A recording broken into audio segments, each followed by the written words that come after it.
Venice, California. This is just sort of different. Just the whole kind of mentality around here as a whole. Everyone's like, oh, it's like a gang-like mentality. It's like, I don't know, man. I see it more as just a Venice mentality. It's like us against the world, and we're very protective of our place because of how people always wanted to expose it, but then would shit on it. You know, they would talk shit about us as people, but they liked the place. And it's like, but we are this place.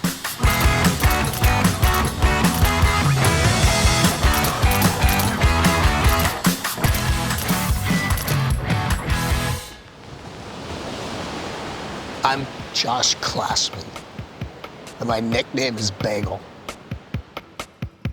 At the time that I was growing up, it was fucking pretty damn crazy and chaotic, and it was really still bohemic. You know, like in the 70s, it was very still hippie-esque. And then by the 80s, it started getting really crazy. An inner city vibe, but at the beach, if that makes sense. You know what I mean? But then it was also, like I always say, and everyone says around it was a very diverse area. So even with all that going on, there was still like surfing, skating, poetry, music.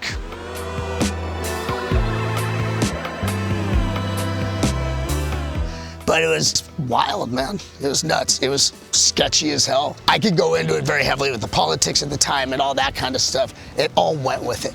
It all went with the Reagan era and what was going on with that and us as a country, and you saw it a lot here. And I would say we're the most badass, craziest fucking generation since fucking the World War II generation. It's the whole Gen X latchkey kid fucking shit, but in Venice even gnarlier. We raised ourselves. We literally raised each other. We saw crazy fucked up shit. So it was like Lord of the Flies, even though there were parents, like they were there, they were in the background, they were there, but like we were closer with our people down here hanging out. And you didn't surf out here unless you absolutely knew someone, and then that person had to make sure it was cool with everybody else. Growing up back then created that kind of mentality. So when we wrote shit like just because you pay rent here doesn't mean you're a local, it was for that kind of reason. That was more talking about people with entitlement moving in.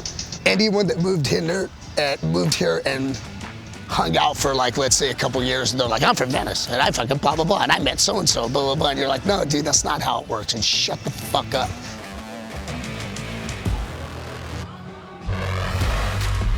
The whole skate photography thing came about because I grew up in an era with a plethora of fucking skaters that were my fucking closest friends.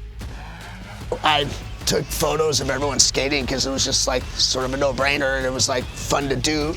I always found documenting interesting ever since I was a kid. Like I really liked documentaries and just behind the scenes stuff. It always interests me. I always say this, and I also say that I think you would get a lot of the same answer. Again, it's going to the era and my age that like, because I've heard other people say it before, but like war photography really caught my attention as a kid. I thought it was like this really beautiful aesthetic from this really ugly, horrible thing, and it's sort of like what I grew up in. You know, it's like this beautiful place that has this really ugly side to it as well, and it like comes off very beautiful as this fucked up, delicate dance of both. I gotta say, Larry Shapiro, who was our photography teacher at Venice High at the time, he definitely shaped us. He sort of always was about tell the story, make sure it tells the story. Don't even care if it's a blank wall, make sure that blank wall tells a story.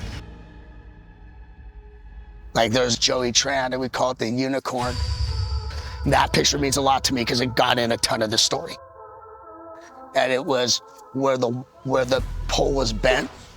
That, I would have to say, skate shot-wise. If you're talking about like what a skate shot is, a quintessential skate shot of that era with the fisheye and everything, that would be my favorite skate shot then. Because he is perfectly off the pole. He is in perfectly flat-footed. He's got his fists like that. He's like in the most perfect stance.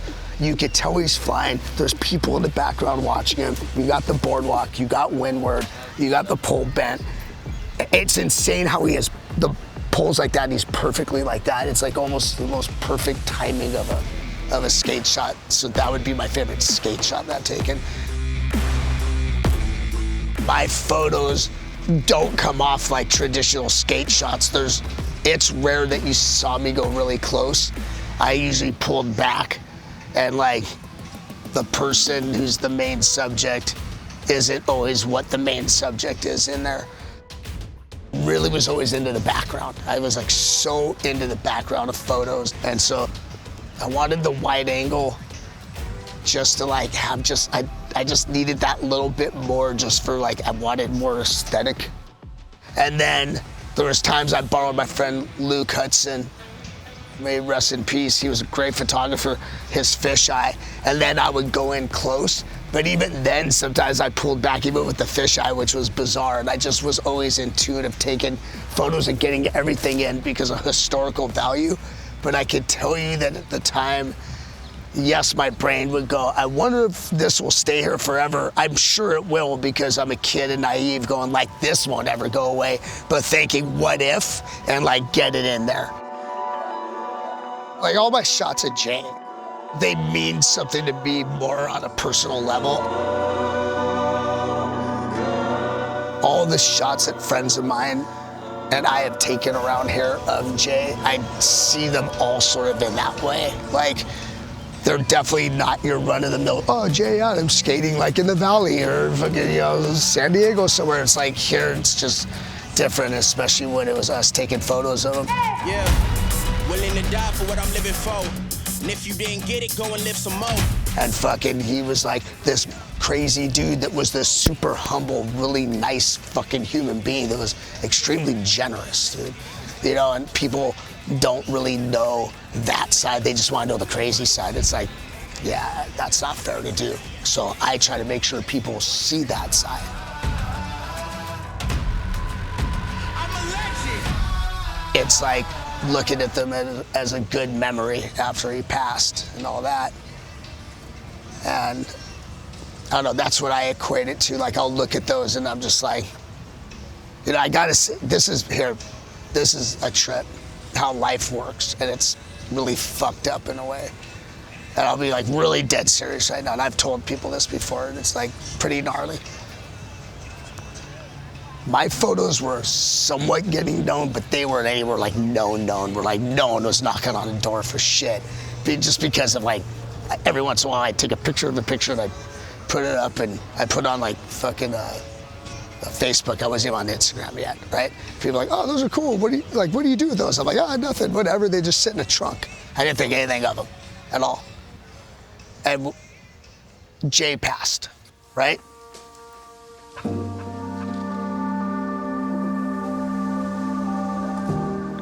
And all of a sudden, people started taking notice of my photos of Jay.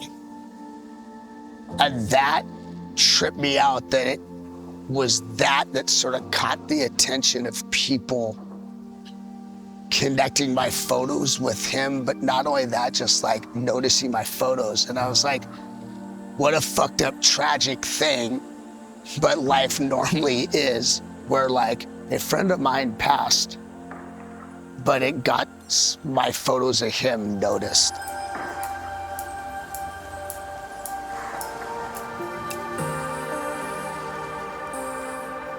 And I was like, that's like a really, like, they go, oh, like, I don't look at myself as like, oh, I'm a tortured artist. I'm so not that guy.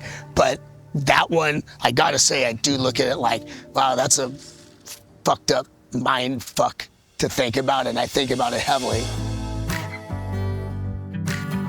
What I'm gonna say is, I do nod to him and I thank him in my head. That something became of it that became cooler than just like, oh, it's photos of Jay Adams. It's photos of Jay and Jackie, and Jackie's giving him a ticket. Him was 7 when he's a baby. You know what I mean? More than just skating. My homage to him and other friends that have passed that I have photos of is like keeping their legacy alive, man. Dude, what I give a fuck about is the legacy of this place and my friends and the people that meant something to me, that are personal to me, that I share with the world to be like, okay, man, you guys fucking dig our story. Well, I'm one small part of this big ass puzzle of this funky, crazy, you know, gritty beach town, Venice. You know, and it's like there's a billion stories that are fucking core. We all got them here.